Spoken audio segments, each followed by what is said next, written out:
چلا جانے لگا، اور ان کا ساتھی جہاں بچھڑ گیا تو وہ بھی اس کی تلاش میں سورج کے طلوع ہونے کے بعد نکلا، راستے میں مل گیا۔ اس نے بھی کچھ شکار کیے تھے، اس نے بھی کچھ شکار کیے تھے، لے کر گئے وہاں، اور وہ اور ساتھی بھی شکار کر کے لائے تھے اور کھانا پکایا تھا، ان دونوں کا انتظار تھا، مگر رات بھر آئے ہی نہیں۔ صبح میں جا کر کھانا کھایا، اور کھانا کھانے کے بعد محمود یہ کہنے لگا کہ میرا دل اچاٹ ہو گیا، مجھے بے چینی ہو رہی ہے، میں یہاں ٹھہر نہیں سکتا، میں چلا جاؤں گا، تم اپنا شکار پکاتے رہو، کھاتے رہو، اور اس طریقے سے تم اپنا وقت پورا کر کے آنا، میں تو رہنے والا نہیں، مجھے بہت بے چینی ہو رہی ہے، اور شکار کرنے سے میرا دل اچٹ ہو گیا۔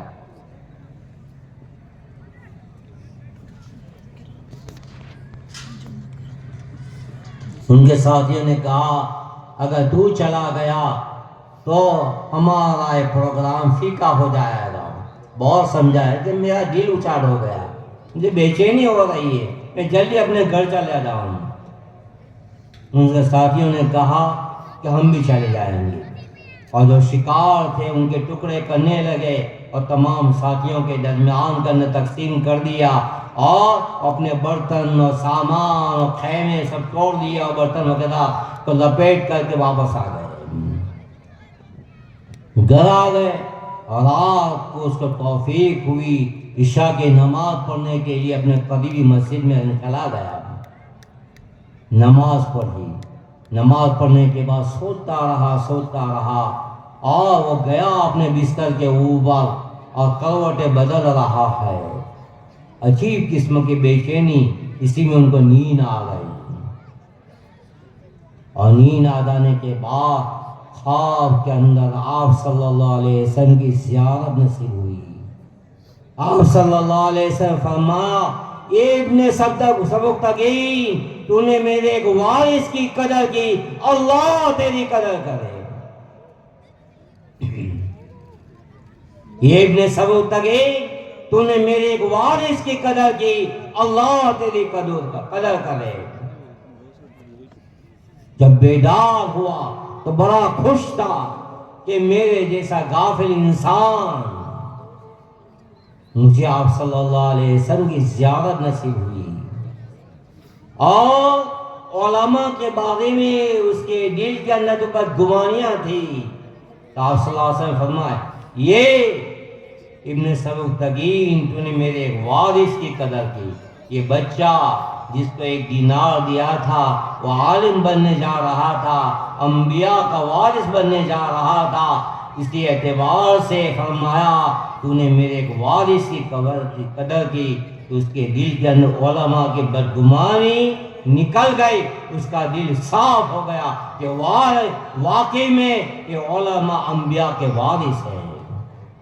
اور پھر جو لوگ کہہ رہے تھے کہ ان کے باپ کا صحیح بیٹا نہیں، ان کی ماں نے کوئی خیانت کی جس کے نتیجے میں دنیا میں آیا ہے، لوگ کہتے رہے، مگر میرے محبوب صلی اللہ علیہ وسلم نے میرا نام نہیں لیا، بلکہ یہ فرمایا اے ابن سبکتگین، تو آپ صلی اللہ علیہ وسلم کا ابن کہنا یہ دلیل ہے میرے باپ کا صحیح بیٹا ہوں اور میری ماں کا میں صحیح بیٹا ہوں۔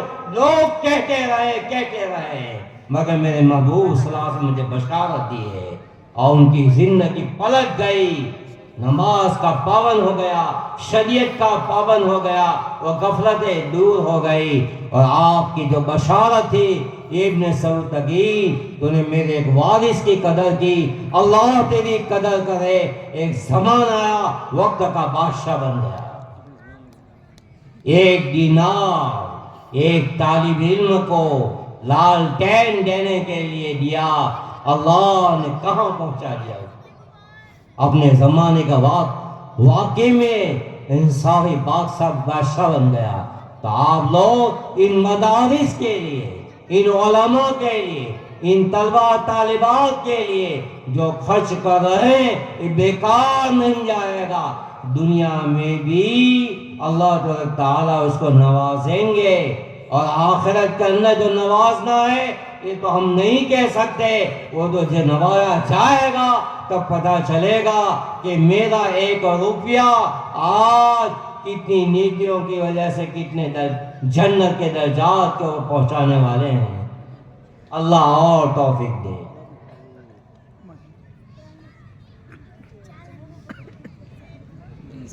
یہ چند طلبہ جنہوں نے قرآن کریم کی تکمیل کر لی، ان کے سینے کے اندر اللہ کا کلام محفوظ ہو گیا۔ انہوں نے محنت کی، ان کے والدین نے یہاں بھیجا، ان کے اساتذہ نے یہاں پر رہتے ہوئے ان کی تربیت کی، تعلیم دی، ان کو یاد کرایا، انہوں نے محنت کی، اور اس مدرسے کے چلانے کے لیے جن لوگوں نے تعاون کیا، یہ بچے زندگی بھر قرآن کریم پڑھتے رہیں گے، اور آگے معلوم نہیں کیا خدمت اللہ تعالیٰ علیہ پڑھاتے رہیں گے۔ اور جن اصحاب خیر نے اپنا مال اس ادارے کے اندر لگایا ہے، اس کے لیے صدقہ جاریہ بنیں گے، اور آخرت کے اندر جب ان کا اجر دیا جائے گا تب پتہ چلے گا کہ اللہ تبارک تعالیٰ کے لیے قرآن کریم کی نسبت کے اوپر دیا جانے والا مال آج ہم کو جنت میں کہاں پہنچا رہا ہے۔ یہ حفظ قرآن کی دولت سے نوازا جانا یہ اللہ تبارک تعالیٰ کی طرف سے عجیب انتخاب ہے، عجیب انتخاب۔ یہ کسی کے بس کی بات نہیں ہے، یہ اللہ کی طرف سے منتخب بنے ہیں۔ قرآن کریم جیسی عظیم کتاب ان کے سینوں میں، آج دنیا میں دیکھیں تو کیسے کیسے لوگ، کیسے کیسے عقل مند دنیا میں موجود ہے۔ یہود بھی ہے، نصارہ بھی ہے، مجوس بھی ہے، ناستک بھی ہے، اور برادران وطن بھی ہے۔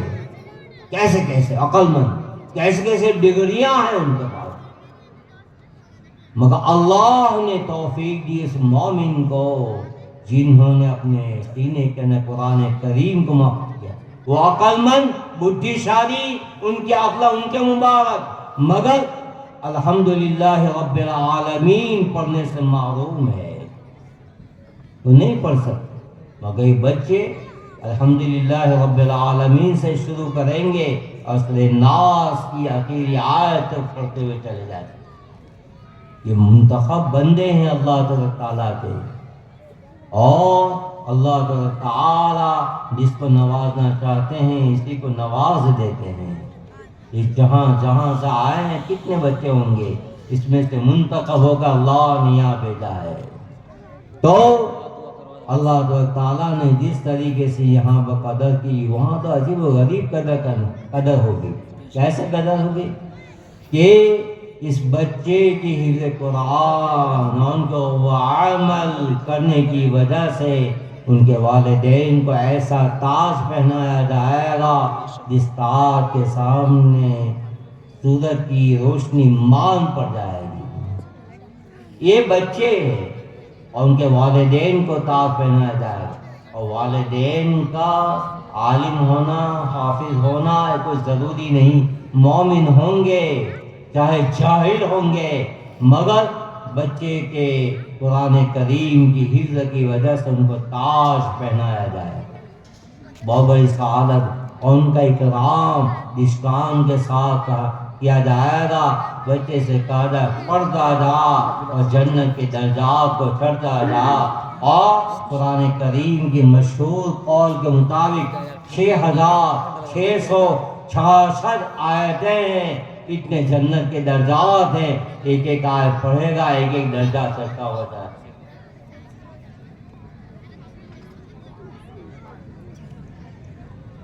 اللہ تعالی ہمارا جمع ہونا قبول فرما لے۔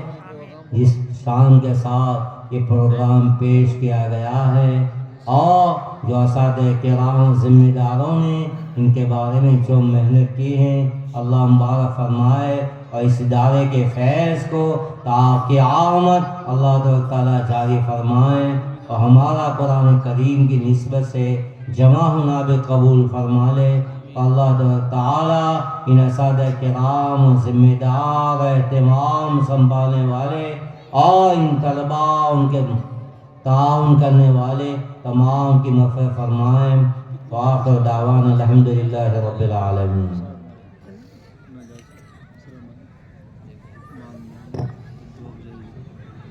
جامعہ کے روح رواں بانی مبانی و محتمیم جامعہ عبداللہ ابن عباس منٹوڑا، جس سے میری مراد مفتی سراج الدین صاحب ہیں، سے گزارش ہے کہ جامعہ کی جو روداد ہے وہ پیش فرمائیں، اس کے بعد حضرت سے انشاءاللہ دعا فرمائیں۔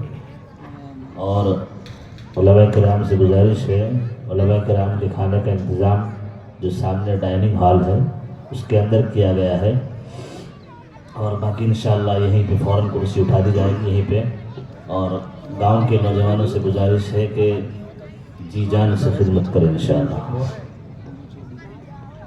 السلام علیکم ورحمۃ اللہ وبرکاتہ۔ الحمدللہ وکفا وسلام علی عبادہ الذین اصطفیٰ، اما بعد۔ الحمدللہ آج ہم جامعہ کے چوتھا سالانہ دستار بندی کے عظیم الشان اجلاس میں تشریف فرما ہے۔ اس موقع پر شرکت کرنے والے ہمدردان جامعہ نے سفر کی تکالیف اٹھا کر ہماری حوصلہ افزائی فرماتے ہوئے اجلاس کی رونق کو دوبالا کیا، جس پر ہم آپ تمام حضرات کا دل کی گہرائیوں سے شکریہ ادا کرتے ہیں۔ نیز آپ حضرات کی خدمت میں جامعہ کی چوتھی سالانہ رپورٹ پیش کرنے کی سعادت حاصل کرتے ہیں۔ محترم حضرات، فی الحال جامعہ کے تعلیمی شعبے برادران اسلام اس وقت جامعہ میں طلباء کی تعلیم و تربیت کے لیے 4 شعبے جاری ہیں۔ نمبر 1 تحفیظ قرآن الکریم، نمبر 2 ناظرہ قرآن کریم، نمبر 3 اردو دینیات، نمبر 4 تجوید القرآن۔ الحمدللہ چاروں شعبوں میں طلباء کی ایک خاص تعداد اپنی صلاحیتوں کا استعمال کر رہی ہے، اور چاروں شعبے روز بروز ترقی اور کامیابی کی طرف گامزن ہیں۔ سالانہ امتحان میں شرکت کرنے والے طلباء: درجہ حفظ 74، درجہ ناظرہ و دینیات 45، درجہ اردو دینیات 8، کل 129۔ الحمدللہ آج تک اللہ تعالیٰ کے فضل و کرم اور آپ حضرات کی دعاؤں اور توجہ سے جامعہ میں 3.5 سال کی مدت میں 21 طلباء نے قرآن کریم کو مکمل حفظ کیا ہے۔ جامعہ میں نظم قربانی: اللہ تعالیٰ کے فضل و کرم سے عید الاضحیٰ کے موقع پر مسائل دینیہ کی رعایت کرتے ہوئے مکمل نگرانی اور منڈی میں جا کر از خود مکمل 2 سال کے جانور خرید کر جامعہ ہی کے احاطے میں قربانی کا بہترین نظم کیا جاتا ہے، اور 2-2 3-3 کلو کے پیکٹ بنا کر کشن گڑھ ماربل منڈی ایریا، کوئلے کی بھٹیوں اور علاقے کے بے شمار غریب اور کمزور طبقہ کے لوگوں کے گھروں تک پہنچایا جاتا ہے، جس میں قرب جوار کے کئی حضرات اپنے رشتہ داروں کی طرف سے حصہ لے کر غرباء اور محتاجوں کی مدد فرماتے ہیں۔ بندہ ناچیز قربانی میں حصہ لینے والے اور جامعہ کے کار خیر کی طرف لوگوں کو متوجہ کرنے والے اور اس معاملے میں ہر قسم کی کوشش کرنے والے اور مدد کرنے والوں کا بہت بہت شکریہ ادا کرتا ہے، اور امید کرتا ہے کہ آئندہ بھی تمام محسنین اس نیک کام میں جامعہ کو یاد فرمائیں گے اور بڑھ چڑھ کر حصہ لیں گے۔ صدمہ جامعہ: قرآن کریم نے صاف لفظوں میں اعلان کر دیا ہے کل نفس ذائقۃ الموت، کہ دنیا فانی اور دنیا میں آنے والے ہر فرد اور ہر شے کو یقیناً فنا ہے۔ دنیا میں آنے والا ہر فرد کم و بیش اپنی عمر پوری کر کے چلا جاتا ہے، لیکن کچھ لوگ ایسے ہوتے ہیں کہ دنیا ان کی موت پر رشک کرتی ہے، اور دار بقا کی طرف رحلت فرمانے کے باوجود لوگ انہیں یاد کرتے ہیں۔ اس سال دنیا بھر میں کئی بڑے لوگ، بڑے علماء، فقہاء، صلحاء، محدثین، مفسرین اس دنیا سے چل بسے، خصوصاً سرپرست جامعہ، وہ سرپرست بندہ سراج الدین، خصوصاً ہمارے مشفق و مربی، انتہائی سادہ مزاج، خوش اخلاق، نرم طبیعت، ملنسار، ٹوٹے دلوں کو حوصلہ دینے والے، جرأت اور استقامت کا پہاڑ، چھوٹوں کو ہمیشہ آگے بڑھانے والے، حوصلہ افزائی کرنے والے، ایک دردمند قائد اور رہبر، خدمت قرآن میں سب سے ممتاز تجوید و قراءت کی عظیم دینی درسگاہ جامعۃ القراءات کفلیتا کو اپنے خون و جگر سے پروان چڑھانے والے جامعۃ القراءات کفلیتا کے بانی و سابق محتمم حضرت اقدس قاری اسماعیل بسم اللہ نور اللہ مرقدہ کی ذات گرامی ہے. انا للہ و انا الیہ راجعون. آپ ہی سو گئے داستاں کہتے کہتے. ان کی پوری زندگی قرآن و سنت کی خدمت، مساجد و مدارس کی آبیاری اور امت کی رہنمائی میں گزری. آپ کی رحلت سے علم و عرفان کا ایک درخشاں باب بند ہو گیا اور اہل ایمان ایک عظیم محسن سے محروم ہو گئے. تمام محبین سے دعا کی گزارش ہے کہ اللہ تبارک و تعالی مرحوم کی کامل مغفرت فرمائے، ان کے درجات کو بلند فرمائے اور جنت الفردوس میں اعلیٰ سے اعلیٰ مقام نصیب فرمائے اور پسماندگان کو، محبین کو، مخلصین کو صبر جمیل اور اجر عظیم سے نوازے. اللہ مرحوم کے فیوز کو اور برکات کو ہمیشہ جاری و ساری فرمائے. کلمات تشکر. محترم حضرات، گجرات کی عظیم علمی اور روحانی دینی درسگاہ جامعہ اسلامیہ تعلیم الدین ڈھابیل کے صدر مفتی و نائب شیخ الحدیث اور تجوید قراءت کے برج خلیفہ مادر علمی جامعۃ القراءات کفلیتا کے شیخ الحدیث و سرپرست اعلیٰ جامعہ عبداللہ ابن عباس کے سرپرست، اس سے میری مراد استاد محترم حضرت اقدس مفتی عباس صاحب بسم اللہ دامت برکاتہم العالیہ، جنہوں نے اپنی پیرانہ سالی اور گونا گو مشغولیات اور لامتناہی ذمہ داریوں کے باوجود ہماری حقیر سی دعوت پر لبیک کہتے ہوئے، ہماری حوصلہ افزائی فرماتے ہوئے اس عظیم اجلاس کو زینت بخشی، جس سے ہماری احساسات کی دنیا روشن ہوئی. ہم تمام حضرات حضرت دامت برکاتہم العالیہ کے بے حد ممنون و مشکور ہیں اور اللہ تبارک و تعالیٰ سے دعا گو ہیں کہ اللہ تبارک و تعالیٰ حضرت کی نظر بس سے حفاظت فرماتے ہوئے صحت و عافیت کے ساتھ لمبی عمر نصیب فرمائے اور حضرت کا سایہ ہم سب پر تا دیر قائم و دائم فرمائے. آمین. جزاکم اللہ خیر. جامعہ کا سالانہ خرچ. محترم حضرات، جامعہ کی وسیع واری زمین تقریباً 4.25 سال پہلے 75 لاکھ کی خریدی گئی تھی. الحمدللہ روز اول ہی سے جامعہ میں تعلیمی سلسلہ جاری ہے. فی الوقت جامعہ میں 9 مدرس اور 3 ملازم اور 129 طلبہ اعزام ہیں، جن کے قیام و تعام کا مکمل خرچ جامعہ ہی اٹھاتا ہے. اس سال کا حساب ٹوٹل تعمیرات، جس میں مہمان خانہ، کچن، کھانے کا ہال، بیت الخلاء، اسٹاف روم، وضو خانہ، اسٹور روم وغیرہ ہیں. اس کا خرچ ہے 12,65,367. اساتذہ و ملازمین کی تنخواہ پورے سال کی 10,92,340. قیام و تعام یعنی بچوں کا کھانا پینا رہنا سونا سب 15,37,345. مکمل سالانہ خرچ 38,95,052 روپے. پچھلے جلسے کے وقت جامعہ کے اوپر 4,67,385 روپے کا قرض تھا. فی الحال اس جلسے میں 7,55,935 روپے کا جامعہ کے اوپر قرض حسنہ ہے. عزائم: 10ویں تک اسکول، درجہ فارسی اور مسجد. اخیر میں سرپرست جامعہ اور اس اجلاس میں تشریف لائے ہوئے تمام علماء کرام، عمائدین قوم و ملت، قرائے اعظام اور مہمانان اعظام جو دور و دراز سے اس سخت اور شدید سردی کے باوجود، اور میری مائیں اور بہنیں اور جامعہ کے تمام محسنین، معاونین، مہربان، قدردان، جامعہ کو بھلی نگاہ سے دیکھنے والے اور اپنی دعاؤں میں یاد رکھنے والے اور اپنی گاڑی کمائی سے جامعہ کو پروان چڑھانے والے تمام حضرات کا دل کی گہرائیوں سے میں اپنی طرف سے، اساتذہ جامعہ کی طرف سے اور پورے گاؤں کی طرف سے بہت بہت شکریہ ادا کرتا ہوں. السلام علیکم ورحمۃ اللہ.